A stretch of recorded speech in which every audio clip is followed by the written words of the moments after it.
सत साहिब सतगुरुदेव की जय। बंदी छोड़ कबीर साहिब जी की जय। बंदी छोड़ गरीबदास जी महाराज जी की जय। स्वामी राम देवानंद जी गुरु महाराज जी की जय हो।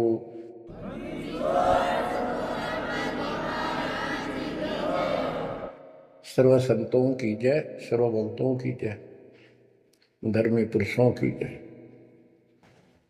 श्री काशी धाम की जय, श्री सुडानी धाम की जय, श्री क्रोथा धाम की जय, श्री बरवाड़ा धाम की जय। सत साहिब गरीब नमो नमो सत्य पुरुष को नमस्कार गुरु की नहीं। सुर नर मुनिगण साधुआ संतों सर्वस दीन। सतगुरु साहिब संत सब दंडवतम प्रणाम। आगे पीछे मध्य हुए किनको पूर्व। कबीर सतगुरु के उपदेश का सुनिया एक विचार। जय सतगुरु मिलते नहीं जाते नरक द्वार। नरक द्वार में दूत सब करते खेचा तान। उनसे कभू नहीं छूटता फिरता चारों खाने। कबीर चार खानी में भरमता कबहू न लगता पार। सो फेरा सब मिट गया मेरे सतगुरु के उपकार। जय जय सतगुरु मेरे की जय जय सतगुरु मेरे की। सदा साहिबी सुख से वसियो अमरपुरी के डेरे की। जय जय सतगुरु मेरे की जय जय सतगुरु मेरे की। सदा साहिबी सुख से वसियो सतलोक के डेरे। निर्विकार निर्भय तू ही और सकल वैमान। जी साधो और सकल वैमान। सब पर तेरी साहिबी सब पर तेरी साहिबी। तुझ पर साहिब नाम निर्विकार निर्भय। बच्चों, परमपिता परमात्मा कबीर जी की असीम रजा से कलम तोड़ रजा से आपको परमात्मा की शरण प्राप्त हुई। आपकी किस्मत, आपकी तकदीर, आपके लक का कोई एस्टीमेट नहीं लगाया जा सकता। आप कितने पुण्यों से भरे हुए हो। आपको उदाहरण दिया जाता है कि आज आप कितने ही निर्धन हो या धनवान हो, परमात्मा की शरण में आ चुके हो। आपके भक्ति संस्कारों का मोक्ष प्राप्त करने वाले भक्ति धन का कोई अभाव नहीं है, कोई कमी नहीं है। लेकिन इस समय में इस मनुष्य जीवन में जो शरण में नहीं आएंगे, इस भक्ति काल में, भक्ति युग है, एक नया युग शुरू हो गया। इसको मोक्ष युग, भक्ति युग, कलयुग का ये सतयुग शुरू हो चुका है। ये सतयुग उनको होगा जो समर्थ की शरण आ जाएंगे। बच्चों, आपको उदाहरण दिया जाता है, आप आज के नहीं लगे हो, बहुत युगों से परमात्मा की भक्ति में लगे हुए। वैसे तो जिस दिन से अपने भगवान को छोड़कर, अपने पिता को छोड़कर हम इस काल के साथ आए थे, कुछ दिन के बाद इसकी स्वभाव और बकवादों का एहसास हो चुका था। हम जो धन लाए थे वो लूट लिया था और फिर हमारे से मजदूरी कराता है। पृथ्वी पर जाओ, भक्ति करो, स्वर्ग में आओ, महास्वरूप ब्रह्मलोक में आओ। वहाँ इनके होटल हैं, हमारी भक्ति के धन से ही अपना कारोबार चला रहे। 21 ब्रह्मांड ऐसे चल रहे। जैसे उदाहरण दिया था, दास जब जूनियर इंजीनियर की नौकरी करता था, अपने काम पर था, लेबर लगी हुई थी, दोपहर के समय एक पेड़ के नीचे बैठे थे, वो खाना खा रहे थे, हम भी, और कोई आसपास छाया थी नहीं, उसी के नीचे चले गए। एक बहन रो रही थी, मुझसे पूछा तो उसने बताया, मैं एक बड़े पूरे घर की लड़की थी जिसके साथ मेरा विवाह कर लिया, मैंने खुद किया, लव मैरिज। ये हमारे वहाँ नौकर था। जब तक ये ठीक सा लगे था, राजी बोला करता, बहुत प्यार से बोलता था। जब मैं इसके साथ आ गई, घर वालों ने भी त्याग दी। जो मैं धन लेकर भाज का आई थी, घर पर निकाल के लाई थी, वो सारा इसने शराब में उड़ा दिया। अब मुझे कहता है मजदूरी कर। मैं मजदूरी करती हूँ, वो शराब पीता है, पैसे ना दूं तो पीट रहे। एक बालक वहीं 2.5 साल का, 3 साल का होगा, उसके साथ ही रेत में सो रहा था। एक को सीने से लगा कर दूध पिला दो, छोटा ही था, 1 साल का हुआ, और अब भी मैं मजदूरी करने आई हूँ। ये हमारे पास क्या समाधान था?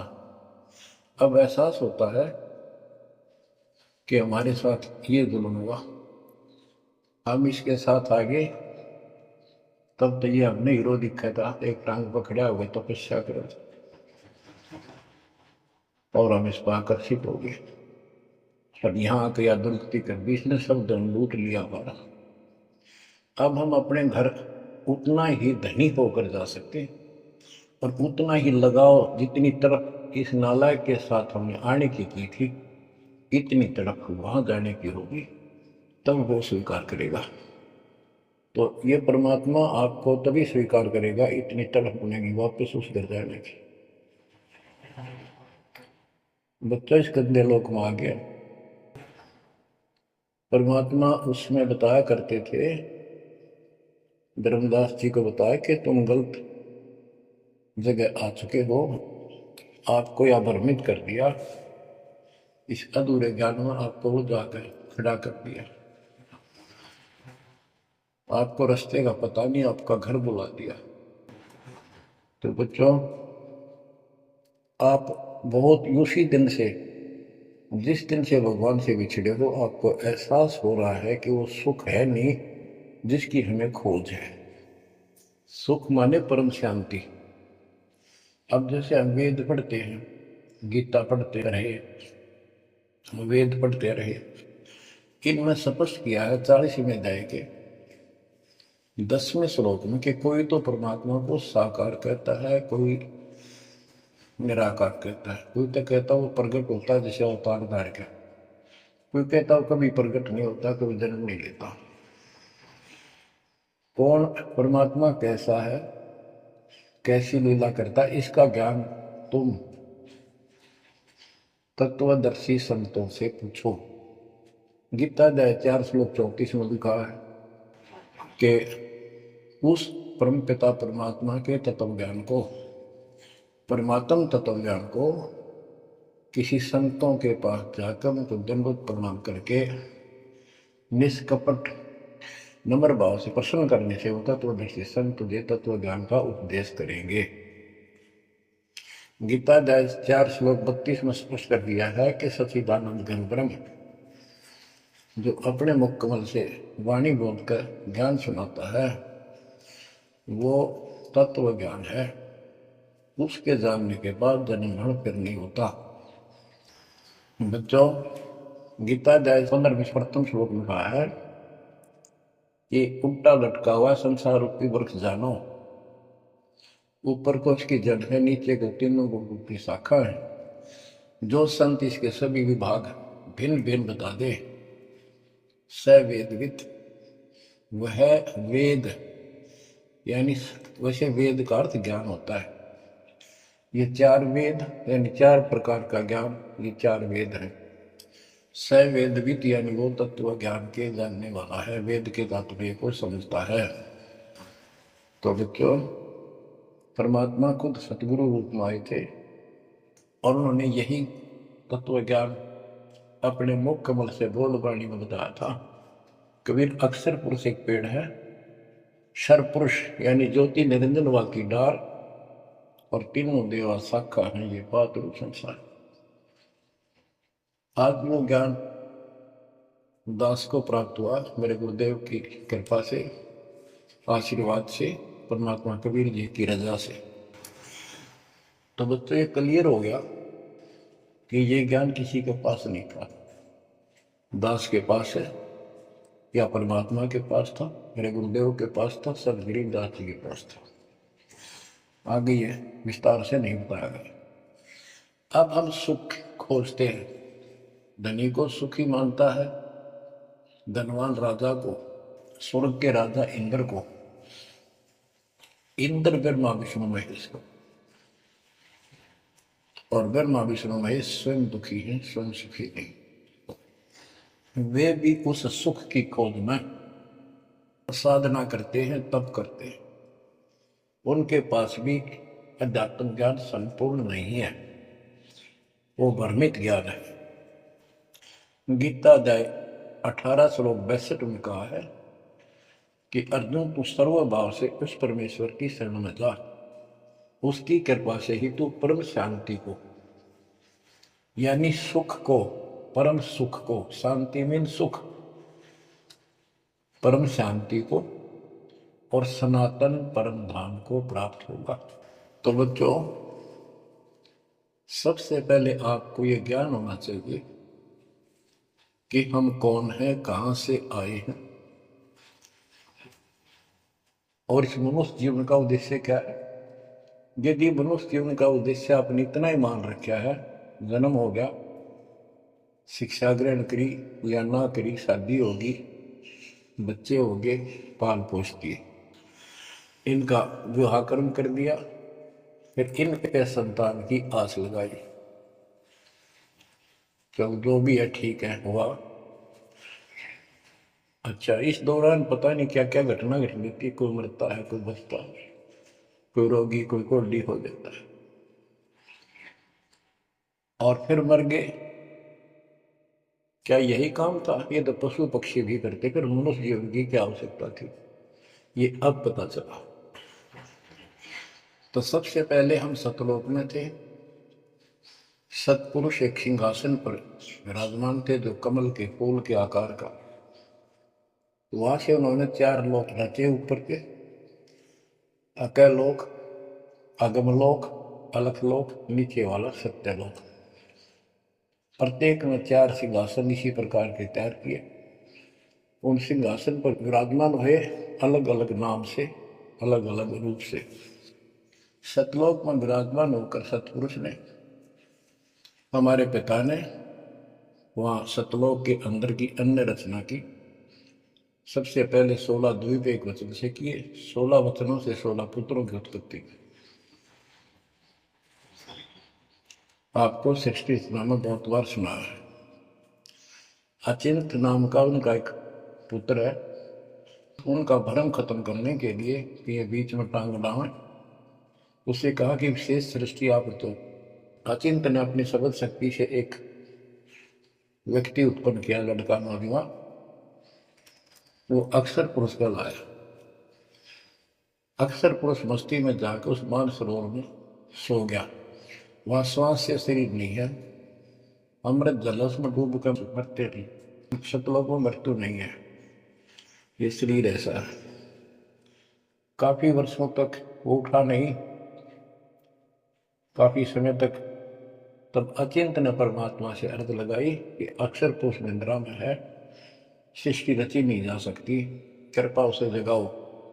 तब परमात्मा बोले, बच्चा, जिसका काम उसी को साजे, और करे तो मूर्ख बाजे। ये तुम्हारे बस का नहीं है, आगे से ऐसी गलती ना करना। हाथ जोड़े, माफी मांगी कि प्रभु गलती नहीं होगी, हमें अपने औकात का पता चल गया। तो परमात्मा ने समर जल से जल लिया, सरोवर से अपनी शक्ति से गंडा तार करके उसमें छोड़ दिया। बहुत बड़े आकार का हो गया, जैसे जादूगर करते।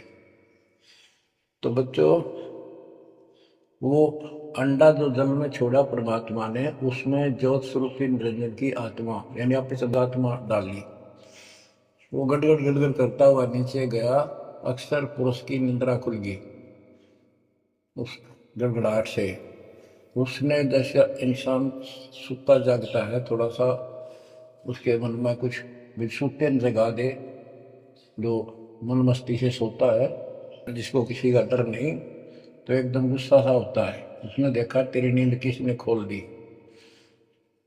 क्रोध से देखा, वो क्रोध उस अंडे में प्रवेश कर गया, उससे वो अंडा पक कर फट गया, ज्योति निरंजन निकला। वहां इसका नाम कैल है, कैल। तो परमात्मा ने कहा तुम दोनों बार आओ। दोनों बार आए, जाओ अचिंत के लोक में। उस दिन के बाद इस ज्योति निरंजन के मन में खुरापात पैदा हुआ कि हम तीन एक द्वीप में, और हमारे अन्य भाई सब एक एक द्वीप में। मैं अलग से राज लूंगा, तप से राज मिलेगा। इसने तप किया शुरू में सत्तरयुग। तब परमात्मा ने कहा भाई क्या चाहता है। उस दौरान परमात्मा ने हम सब आत्माओं को उत्पन्न कर दिया। उसके बाद तुरंत सतलोक भर दिया, हम वहाँ मस्ती से रहने लगे, हमारा परिवार सब कुछ बन गया। उस दौरान हमने वहाँ सारा सुख था। जब सुख होता जब बकवाद बाती है। आज जैसे बच्चे स्कूल में पढ़ते हैं, पैसे वालों के बच्चे हैं, वो फिल्म देखेंगे और बकवाद करेंगे, और गरीबा के बच्चे हो बेचारे एंड टू माउथ है, स्कूल कॉलेज जाएंगे, अपने घर आ जाएंगे। इसी प्रकार हमें वहाँ सुख था, सुख हमारे में सुहाया नहीं, हमने छुट्या नहीं। बकवाद भाई यू नंगड़ पसंद कर लिया, यू आप भिखारी था भगवान के सामने, और हम इसको चांद लाएंगे। जैसे उदाहरण दिया था, वह लड़की अपने नौकर को चांद लागी और बाप की व्यवस्था को भूलेगी, जिसने इतना सुख दिया, जमी पाली पोसी। ये बीमारी हमें हमारे वहाँ से लगी है, और ये हमारे दुख का मूल है, रूट है। तो हम इसको चाहने लगे। परमात्मा ने आकाशवाणी की, बच्चों इसकी बातों पर ध्यान ना दो, इसकी क्रियाओं को मत देखो, मस्त रहो, ये ठीक नहीं कर रहा है। हम ऊपर से तो सावधान हो गए, पर अंदर से जबरदस्त चाह बढ़ गई। ये एक छूत का रोग है, ऐसे लग जाता है। मोह ममता किसी के साथ ज्यादा जुड़ जाओगे, ऐसे लग जाएगी। फिर क्या होता है, हम परमात्मा के दिल से उतर गए और हमें रिजेक्ट कर दिया कि इतने कहने के बावजूद भी ये ऐसे ही बकवास कर रहे हैं। इसने सत्तर तप करने के बाद परमात्मा ने पूछा, भाई क्या चाह रहा है बोल। उसने कहा, पिताजी हे भगवान, हमें अलग राज दे दो, मुझे अलग स्थान दो। सब एक एक स्थान पर हैं, और हम तीन एक में हैं, सबके पास एक एक द्वीप है। परमात्मा ने उसको 21 ब्रह्मांड दे दिए, जैसे 21 प्लॉट दे दिए जाते हैं। ये वहां चला गया। अब देखा इसमें खाली प्लाटों का करूंगा क्या, इसमें कंस्ट्रक्शन चाहिए, बनाऊं कुछ। नंगड़ है, इसके पास है कुछ नहीं। फिर तब किया परमात्मा से, फिर मांगा 70 युग तब करके मुझे या कंस्ट्रक्शन रचना करने की सामग्री दे दो। परमात्मा ने कहा, ये सामग्री तेरे बड़े भाई कूर्म के पास है, उससे विनम्रता पूर्वक प्रार्थना करके और लेना। कहना परमात्मा ने कहा है। ये वहां गया, कूर्म अपना ध्यान लगाए बैठा था, क्योंकि वहां भी भगवान की चाह बहुत जल्दी प्यार आता है, आनंद आता वहां आत्मा को। मालिक के ध्यान लगाने में। इसने आवाज़ लगाई और ध्यान उठा नहीं। उसने उसका मुकुट पकड़कर हिला दिया, खड़ा हो मेरी बात सुन। तो बोला बोल क्या चाहता है। तो उसने पूरम से कहा कि मुझे षष्ठी रत्न की सामग्री दे, पिताजी ने कहा है। कुरम बोला भाई मैं पिताजी से पूछूंगा फिर दूंगा, ऐसे मैं दे नहीं सकता, ये अधिकार नहीं हो गया। वो बोला निरंजन कि क्या मैं झूठ बोलता हूँ, मेरा विश्वास नहीं है। पिताजी ने कहा। उसका मुकुट पकड़ के हिला दिया। वो हिलने से वो 5 तत्व 3 गुण निकले, वो लेकर बांध दिया। कौरव ने शिकायत की कि पिताजी ऐसे ऐसे इसने मेरे साथ शरारत की, आप बताओ मैं इसके छीन के लाऊंगा। परमात्मा बोले इसने तो गलती करती, तू ना करिए। इसके लोक में यू शांत नहीं रहेगा, इसने यहां से बकवास शुरू कर दी। इसके लोक में किस ब्रह्म में ऐसे हाहाकार रहेगी, आपस में लड़ाई रहेगी, घर घर में रहेगी। और जिन्होंने मेरे से मन तोड़ के इस काल के साथ जुड़े, इनकी दुरुक्ति नहीं रहेगी। ये घर घर में लड़ाई रहेगी, कहीं शांति इनको नहीं होगी, क्योंकि वो शांत स्थान है ही नहीं। कुरम शांत हो गया। इसने फिर 64 युग तप किया। फिर परमात्मा बोले ये रोज रोज क्या कर रहा तू, क्या मांगता है बोल। बोला जी मुझे जीव दे दो, अकेले का जी नहीं लगता, इसलिए वहां थोड़ा बहुत कंस्ट्रक्शन भी करिए। परमात्मा बोले भाई आत्मा नहीं दे सकता मैं, ये तो मेरी आत्मा मेरे वतन से उत्पन्न है, मेरा विशेष लगाव है इनसे। हाँ एक बात है, यदि ये खुद जाना चाहे तेरे साथ अपनी मर्जी से तो ये जा सकती हैं, मैं भेज दूंगा। ये हमारे पास आया और हम तो इसको चाहे थे, अंदर से तड़प थी। जैसे हम बच्चों को मना भी करते रहते हैं, फिल्म नहीं देखोगे, वहाँ हीरो हीरोइन आ रही है वहाँ नहीं जाओगे, वहाँ जरूर जाएंगे फिर। तो कहने का भाव ये है, हाँ इसके आते ही हम चारों तरफ ढूंढोगे न दूर तक। जैसे यहाँ कोई एक फिल्म में नाचने कूदने वाली लड़की और लड़का आ जाते हैं, ये कॉलेज के बालक ऐसे खड़े हो जाते हैं जैसे बल्लभ के ऊपर ये पतंगे आ जाएगा, लेना है कि नहीं देने दो। या वहां बीमारी लगी हुई है, इसको इस एंटीबायोटिक तत्व ज्ञान से काटा जाएगा।